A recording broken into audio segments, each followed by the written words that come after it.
अपनी सीमाएं सील कर देता है। आने वाली सभी अंतर्राष्ट्रीय उड़ानों को रद्द कर दिया जाता है। भारत में अब कोविड-19 के 360 मामले सामने आ चुके हैं। 8 राज्यों को छोड़कर ये वायरस पूरे भारत में फैल चुका है। पश्चिम और दक्षिण के राज्य बुरी तरह से प्रभावित हुए हैं। प्रधानमंत्री देश में राष्ट्रीय स्वास्थ्य आपातकाल घोषित करते हुए देश भर में लॉकडाउन का आह्वान करते हैं। हिंदुस्तान को बचाने के लिए, हिंदुस्तान के हर नागरिक को बचाने के लिए, आपको बचाने के लिए, आपके परिवार को बचाने के लिए आज रात 12 बजे से घरों से बाहर निकलने पर पूरी तरह पाबंदी लगाई जा रही है। संपूर्ण देश में संपूर्ण लॉकडाउन होने जा रहा है।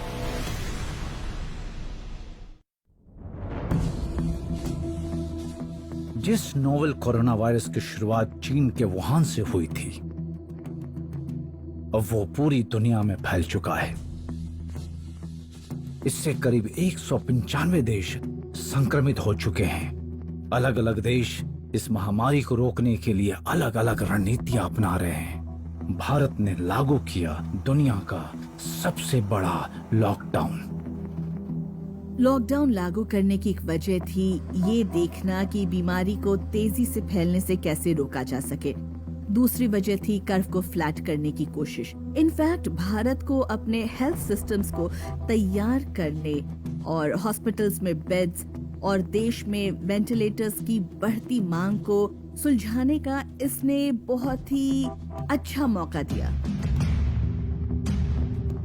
सिर्फ 4 घंटे की नोटिस पर दुनिया के दूसरे सबसे ज्यादा आबादी वाले देश में ट्रैफिक थम जाता है। 1 अरब से ज्यादा लोग अपने घरों में कैद हो जाते हैं। जिस देश में 135 करोड़ लोग हों, वहां उनसे इस तरह का लॉकडाउन करवा पाना एक कमाल की बात तो थी, साथ ही एक ऐतिहासिक और बड़ा फैसला भी था।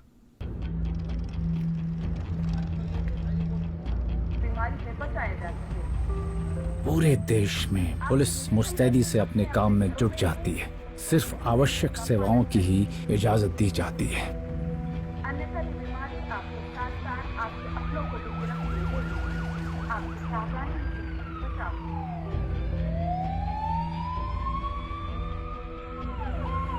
पुलिस सड़कों पर गश्त लगा रही है और संक्रमण का जोखिम उठाते हुए भी दिन रात जनता की सुरक्षा के लिए तत्पर है।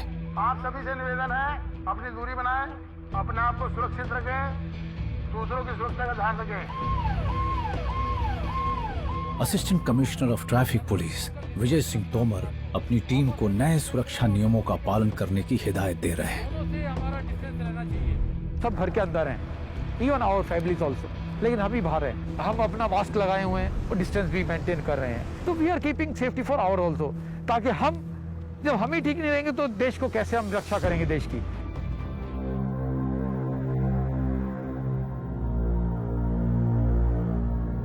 लॉकडाउन को एक ही दिन हुआ था कि पुलिस के सामने एक बड़ा संकट आ गया।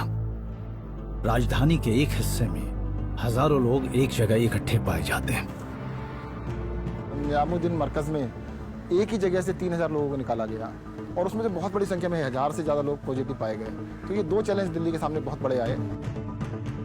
इस्लामी मिशनरी संगठन तबलीगी जमात ने एक सम्मेलन किया था जहां देश विदेश से लोग बड़ी संख्या में हिस्सा लेने आए। मीडिया के एक वर्ग ने जिस तरह से तबलीगी जमात का मुद्दा दिखाया, उससे वो सांप्रदायिकता की ओर चला गया, जो कि नहीं होना चाहिए था। हमें इन लोगों के बारे में कुछ जानकारी थी और जमात के कुछ लोग तो विदेशों से भी आए थे। ये लोग एक सीमित और बंद जगह में इकट्ठे हुए थे, तो ऐसे में तो संक्रमण फैलना तय ही था, इसलिए इसे लेकर डर भी मौजूद था। तो इस बारे में बात करना गलत नहीं होगा, लेकिन क्या ये सब इनकी वजह से हुआ? नहीं, कुछ दूसरे धार्मिक आयोजन भी थे जो उस समय हो रहे थे। यहाँ तक कि ऐसी शादियाँ भी हुई हैं जिनमें पूरे देश भर के राजनीतिज्ञों ने हिस्सा लिया है। मुझे लगता है कि तबलीगी जमात के इस मुद्दे को कुछ ज्यादा ही तूल दे दी गई है।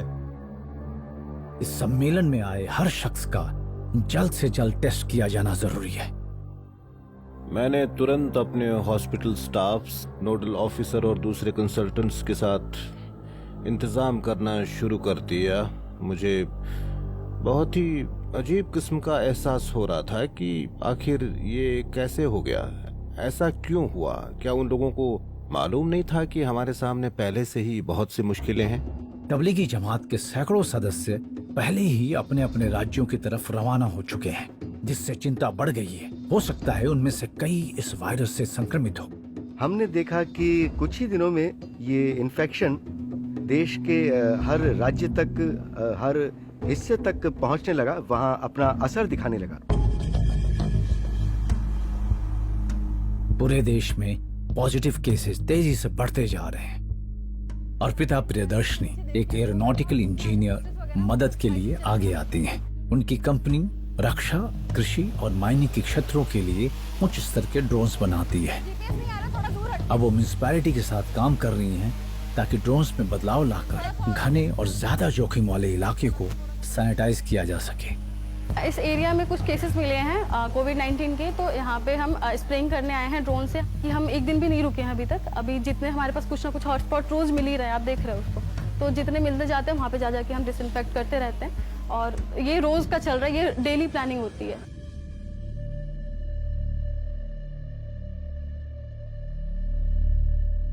पूरा देश हाई अलर्ट पर है।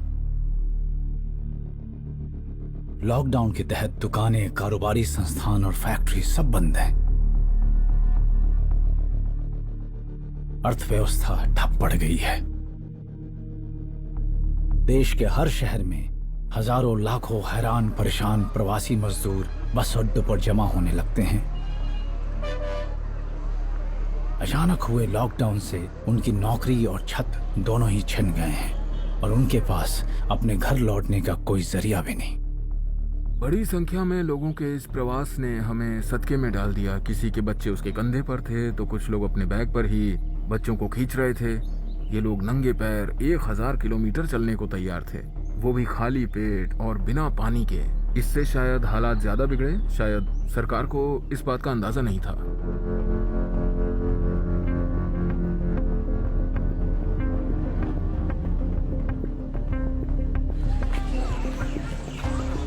इनके अस्थायी आश्रय के लिए कुछ स्कूल और संस्थानों ने अपने दरवाजे खोल दिए।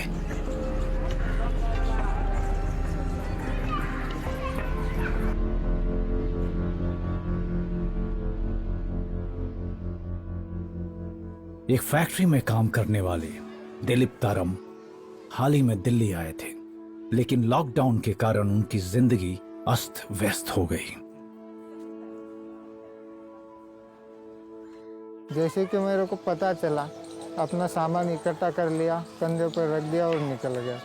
फिर आते समय या बस अड्डे पे पहुंच गया।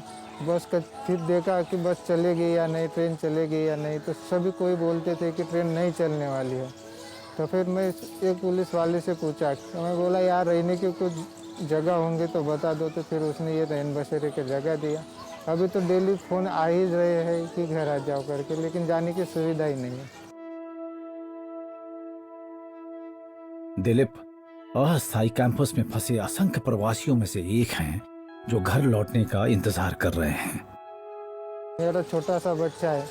मेरे को परेशानी यही हुई कि मैं अभी आगे अपने बच्चों को देख पाऊंगा नहीं, अपनी फैमिली के पास जाऊं पाऊंगा या नहीं, ये मेरे को घबराहट हो गई। और मैं लेकिन यही है कि अपनी फैमिली की डेली याद आती है। और लॉकडाउन खुलने से पहले तो यही है कि सब अपनी फैमिली के पास जाना चाहेगा। लॉकडाउन ने सिर्फ भारत की अर्थव्यवस्था को ही बुरी तरह प्रभावित नहीं किया, बल्कि प्रवासियों के आत्मविश्वास को भी तोड़ दिया है। हमने कुछ लोगों का इंटरव्यू किया तो उनमें से कुछ लोगों का ये कहना था कि वो अब लौटकर कभी भी बड़े शहरों में नहीं आएंगे। सरकार का कहना है कि अर्थव्यवस्था को फिर से बहाल करने के लिए इस युद्ध में जीतना ही होगा, और ऐसा तभी मुमकिन होगा जब प्रवासी कामगार लौट आएं। अगर ये प्रवासी कामगार वापस काम पर नहीं लौटते हैं तो बड़ी समस्या पैदा हो जाएगी, क्योंकि तब अर्थव्यवस्था में फिर से जान नहीं फूंकी जा सकती। ये लोग वो सैनिक हैं जो अर्थव्यवस्था को फिर से खड़ा कर सकते हैं। मुंबई, भारत की आर्थिक राजधानी। शहर के अधिकारी परेशान हैं। एशिया की सबसे बड़ी झुग्गी बस्ती धारावी से पहला पॉजिटिव केस मिला है। और सबके मन में एक ही डर घर करने लगता है कि कहीं ये एक हॉटस्पॉट न बन जाए। धारावी मुश्किल से 2.5 वर्ग किलोमीटर इलाके में मौजूद होगा, लेकिन इतने से छोटे इलाके में करीब 8.5 लाख लोग रहते हैं। अगर आप यहाँ बने घरों को देखें तो उनका साइज मुश्किल से 10 बाय 15 फीट होगा। ये एक घनी आबादी वाली झुग्गी बस्ती है और इस इलाके में सोशल डिस्टेंसिंग का पालन करना तो एक बहुत ही मुश्किल काम है।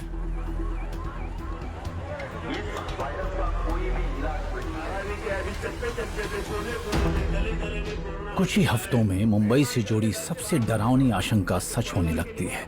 घनी आबादी वाली इस बस्ती में संक्रमण तेजी से फैल रहा है। इस कंटेनमेंट जोन में 100 से भी ज्यादा पुलिस वाले तैनात किए गए हैं। एक खास क्वारंटीन सुविधा शुरू तो की गई है, लेकिन मरीजों की संख्या बहुत ज्यादा है। तो आइसोलेट करने के लिए अगर हम 15 लाख का जो स्लम है धारावी, वहाँ के लोगों को अगर उठा के बाहर रखना है तो कितने रख सकते हैं। फिर भी हमने 22,000 आज की तारीख में 22,000 इंस्टीट्यूशनल क्वारंटाइन किया है। शहर बदतर हालात के लिए तैयार हो रहा है। रातों रात अस्पताल बनाए जा रहे हैं।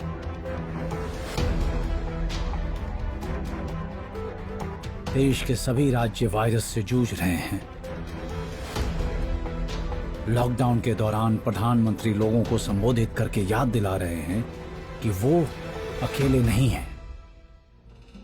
5 अप्रैल को रविवार को रात 9 बजे यदि घर की सभी लाइटें बंद करेंगे, चारों तरफ जब हर व्यक्ति एक एक दिया जलाएगा, तब प्रकाश की उस महाशक्ति का एहसास होगा जिसमें एक ही मकसद से हम सब लड़ रहे हैं, ये उजागर होगा।